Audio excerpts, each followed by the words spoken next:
এই পৃথিবীতে শুধু মানুষই নয়, প্রাণীরাও নিজেদের জন্য চমৎকার ঘর তৈরি করে। আমাদের বন জঙ্গলও এমন অসাধারণ স্থাপনায় ভরা, যেগুলো দেখে মনে হবে এগুলো কোনো মাস্টার বিল্ডারের কাজ। মানুষ যেমন নিজেদের জন্য সুন্দর প্রাসাদ তৈরি করে, ঠিক তেমনই এই প্রাণীরা জানে কিভাবে তাদের জন্য সেরা বাড়ি বানাতে হয়। তাদের কারুকাজ দেখে আপনি অবাক হয়ে যাবেন এবং ভাবতে বাধ্য হবেন, এটা কি সত্যি কোনো প্রাণী তৈরি করেছে, না কোনো বিশেষজ্ঞ আর্কিটেক্ট। বিশ্বের বিস্ময়ের আজকের এই ভিডিওতে আমরা আপনাদের সাথে পরিচয় করিয়ে দেব এমন কিছু প্রাণীর সঙ্গে যাদের আশ্চর্যজনক কারুকাজ দেখে আপনি সত্যিই অবাক হয়ে যাবেন। Weaver ant. পিঁপড়া তাদের কঠোর পরিশ্রমের উপর ভিত্তি করে বৃহৎ উপনিবেশ নির্মাণের জন্য পরিচিত।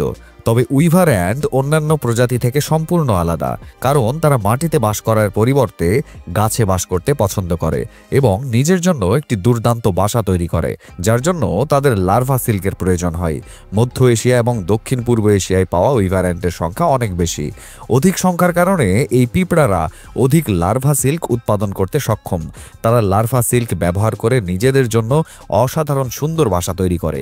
যদিও অধিক সংখ্যার কারণে এই পিঁপড়াদের একটি বাসাতে থাকা খুব কঠিন, তবে উইভার অ্যান্ট শতাধিক বাসা তৈরি করে একটি বড় উপনিবেশ তৈরি করে।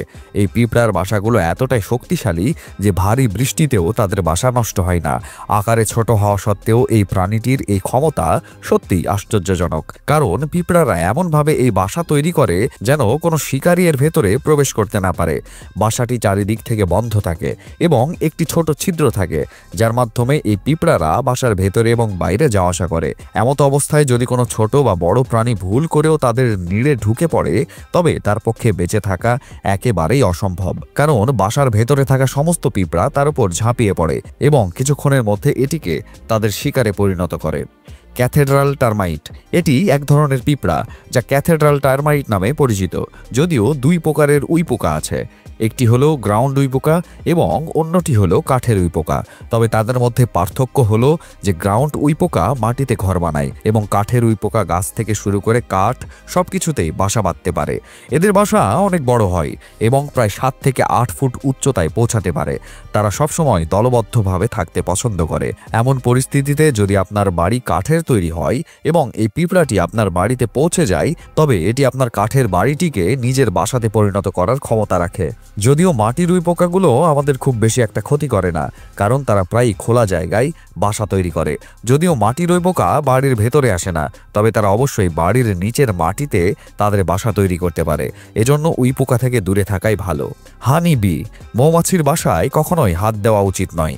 যদি ভুলবশত আপনি তা স্পর্শ করেন, তবে তার ফল আপনাকে ভুগতে হতে পারে। মৌমাছির মৌচাক শুধু একটি মৌচাক নয়, এটি হাজার হাজার মৌমাছির বাসস্থান, যেখানে মৌমাছিদের সারা জীবন কাটে। এবং যদি আমরা মৌমাছির মৌচাকের অভ্যন্তরীণ স্থপতি সম্পর্কে কথা বলি, তবে এটি নিজেই একটি খুব জটিল কাঠামো, যা মৌমাছিরা অনেক প্রচেষ্টা এবং নির্ভুলতার সাথে তৈরি করে। এই গঠনটিকে হানিকম্ব বলা হয়, যেখানে মৌমাছিরা তাদের খাদ্য অর্থাৎ মধু সঞ্চয় করে। হর্নড কুট। এই পাখিটি বেশিরভাগই দলবদ্ধভাবে থাকতে পছন্দ করে এবং আপনি জেনে অবাক হবেন যে হর্নড কুট পানির ওপরে তাদের বাসা তৈরি করে। হ্যাঁ, আপনি ঠিকই শুনছেন, এই পাখিরা পানির ওপরে তাদের বাসা তৈরি করে, যাকে ভাসমান বাসাও বলা হয়। গাছ থেকে ছোট ডালপালা ও ঘাসের সাহায্যে এই পাখিরা তাদের বাসা তৈরি করে, যাতে বাসা পানিতে ভাসতে থাকে। তারা তাদের বাসা নদী বা ঝিলের কিনারা থেকে প্রায় 40 মিটার দূরত্বে তৈরি করে, যা দূর থেকে প্রথম দেখায় অবিকল একটি দ্বীপের মতো মনে হয়। এই পাখিগুলো প্রধানত মাছ শিকার করে। তাদের বাচ্চাদের যেন ভালোভাবে দেখাশোনা করতে পারে আর বেশি খাবার পায়, সেজন্য তারা পানির মধ্যে বাসা তৈরি করে। ক্যাডিস ফ্লাই লার্ভা। আপনি এখন যে জীবটিকে দেখছেন তা ক্যাডিস ফ্লাই লার্ভা নামে পরিচিত, যা প্রথম দেখায় যে কোনো মানুষ সম্পূর্ণরূপে বিভ্রান্ত হয়ে যাবেন যে এটা কোনো প্রাণী নাকি পাথরের টুকরো। কিন্তু বাস্তবে এটা পাথরের টুকরো নয়, তার বানানো বাড়ি, যাকে আমরা তাদের কোষও বলতে পারি। ক্যাডিস ফ্লাই লার্ভা কাঠ বা পাথরের ছোট টুকরো ব্যবহার করে নিজের জন্য এই কোষ তৈরি করে।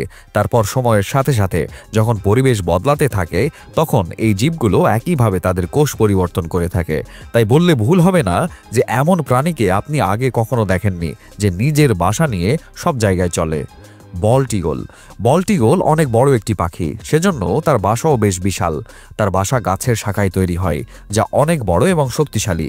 এ পাখির বাসা প্রায় 8 ফুট চওড়া, 12 ফুট উঁচু এবং এর ওজন প্রায় 2 টন পর্যন্ত হতে পারে। যাই হোক, সাধারণ একটি বল্ট ঈগলের বাসার প্রস্থ প্রায় 5 থেকে 6 ফুট এবং উচ্চতা প্রায় 3 ফুট। এছাড়াও তারা ছোট লাঠি এবং শুকনো ঘাসের সাহায্যে লম্বা গাছে তাদের বাসা তৈরি করে, এবং যদি তারা তাদের তৈরি করা বাসাটিতে তাদের বাচ্চাদের ভালোভাবে লালন পালন করতে সফল হয়, তবে তারা প্রতি বছর একই বাসা বিস্তৃত করতে থাকে, যাতে তাদের পুরো পরিবার সেখানে সহজে বাস করতে পারে। হামিংবার্ড। ছোট হামিংবার্ডের বাসাও দেখতে ছোট একটি কাপের মতো, যা স্ত্রী হামিংবার্ড দিনে কয়েক ঘন্টা পরিশ্রম করে তৈরি করে, এবং এই বাসা তৈরি করতে প্রায় 5 থেকে 7 দিন সময় লাগে। হামিংবার্ডরা মাটি থেকে 10 থেকে 40 ফুট উচ্চতায় গাছের পাতলা ডালে রেশম আর স্পাইডার সিল্ক দিয়ে বাসা তৈরি করে, এবং বাসা তৈরি হওয়ার পরে সে এটিকে বাইরে থেকে সবুজ পাতা দিয়ে ঢেকে দেয়, যাতে এটি গাছে সহজে দেখা না যায়। হামিংবার্ডের এই বাসা খুবই নমনীয় হয়। এই কারণেই এই বাসাটিতে হামিংবার্ডের বাচ্চারা বড় হওয়ার সাথে সাথে এই বাসার আকার আপনা আপনি প্রসারিত হতে থাকে। এটা একেবারেই আশ্চর্যজনক। ইউরোপিয়ান বি ইটার বার্ড। দেখতে সুন্দর ইউরোপিয়ান বি ইটার বার্ড প্রায় নদী বা সমুদ্রের তীরে দেখা যায়, এবং যখন তাদের ডিম পাড়ার সময় হয় তখন এই পাখিরা মাটির দেওয়ালে একটি সুড়ঙ্গ তৈরি করে, যার মাধ্যমে এই পাখিগুলো প্রায় 5 থেকে 7টি ডিম পাড়ে। পুরুষ এবং স্ত্রী একসাথে তাদের বাসা রক্ষা করে। প্রজনন ঋতুতে স্ত্রী পাখি বাসার আশেপাশে অবস্থান করলেও পুরুষ পাখি খাবার নিয়ে আসে। যাই হোক, যেহেতু তাদের বাসা মাটি থেকে খুব বেশি উচ্চতায় নয়, তাই তাদের সর্বদা সতর্ক থাকতে হয়, কারণ তাদের বাসাগুলো সাপের আক্রমণ করা সাধারণ ব্যাপার। Common Taylor bird.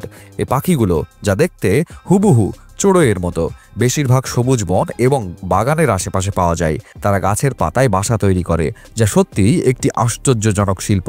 Common Taylor bird প্রথমে পাতার ধারে তাদের ঠোঁট দিয়ে ছিদ্র তৈরি করে, এবং তারপরে স্পাইডার সিল্ক দিয়ে সেলাই করে, এবং তারপরে এই পাখিরা বাসার ভেতরে নরম রেশম রাখে। এ বাসা তৈরির শিল্প দেখতে সত্যিই আশ্চর্যজনক। পাতা সেলাই করে বাসা বানানোর অনন্য প্রতিভার কারণে এই পাখিটির নামকরণ কমন টেইলার বার্ড রাখা হয়েছে। Edible nest swiftlet. কোনো পাখির বাসা খাওয়া হয়, এটি শুনে আপনার হয়তোবা অদ্ভুত মনে হতে পারে, তবে সুইফটলেট এমন একটি পাখি যার তৈরি বাসা খাওয়া যায়। সুইফটলেট পাখি দক্ষিণ পূর্ব এশিয়া অর্থাৎ ভারতের আন্দামান ও নিকোবর এলাকায় পাওয়া যায়। এ পাখিরা অন্ধকার গুহায় বাসা বানায়, আর এদের বাসা ছোট পকেটের মতো গুহার দেওয়ালের সাথে লাগানো থাকে। সুইফটলেট পাখিরা তাদের লালা দিয়ে বাসা তৈরি করে, যার কারণে তা খাওয়াও যায়। যাই হোক, যখনই এই বাসাগুলোতে সূর্যের আলো পড়ে তখনই তারা সাদা সোনার মতো চকচক করে, এবং আপনি জেনে হতবাক হয়ে যাবেন যে এই বাসাগুলোর মূল্য লক্ষাধিক। এ কারণেই সুইফটলেট পাখির প্রজাতি দিন দিন বিলুপ্ত হয়ে যাচ্ছে। Great hornbill. সাধারণত নেপাল এবং ভুটানের মতো দেশে পাওয়া গ্রেট হর্নবিলের ঠোঁট অনেক লম্বা, বাঁকা এবং শক্তিশালী। এই পাখিরা গাছের ফাঁপা অংশ ব্যবহার করে বাসা তৈরি করে, যেখানে সহজেই গর্ত করে বাসা বানানো যায়। তাদের বাসা সম্পূর্ণভাবে বন্ধ থাকে, যা বাইরে থেকে কাদা দিয়ে ঢেকে রাখা হয়, এবং একটি ছোট জায়গা রাখা হয় শুধুমাত্র বাতাস চলাচলের জন্য এবং খাবার সরবরাহের জন্য।